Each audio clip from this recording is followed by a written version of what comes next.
In today's video, I'm going to teach you how to add Lemon Squeezy in Framer. We'll start inside your Framer project.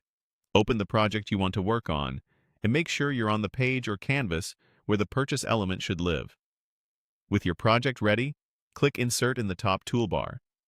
This opens Framer's component browser, which is where you'll find everything you can drop onto the canvas.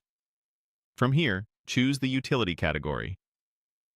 Utility is a handy collection of building blocks that help with structure and functionality, and it's the quickest path to what we need. When the panel appears, click on the highlighted option shown in your interface to place it on your canvas. If you don't immediately see it, use the search bar in the Insert panel and type a few letters to filter results. With the element selected on your canvas, head to the right-hand Properties panel and click Position. This is where you can anchor the element exactly where you want it, top, center, or bottom, and decide whether it stays fixed or scrolls with the page. Take a second to set alignment so it looks intentional on both desktop and mobile. Next, click Size. Here you can fine-tune width and height to fit your layout. If your design uses a grid or container, match those dimensions or switch to auto-sizing so the element adapts to its content. This helps avoid unexpected wrapping or overflow later. Now, click the highlighted control again to confirm your selection, and from the available options, choose Lemon Squeezy. This adds the Lemon Squeezy element to your frame so you can connect your product.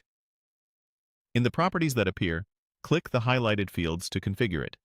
This typically includes selecting which product or checkout you want to trigger and how it behaves when a user clicks. For the display behavior, click Overlay. Overlay opens the checkout in a modal-style layer above your page, which is great for keeping users focused and reducing navigation friction. Then, click Link to define what triggers the checkout. This could be a button, a text link, or another interactive element in your layout. Make sure the link target matches the Lemon Squeezy element you just set up so the right checkout opens every time. When everything looks correct and your settings are saved, finish by clicking Publish. Publishing updates your live site with the Lemon Squeezy integration in place.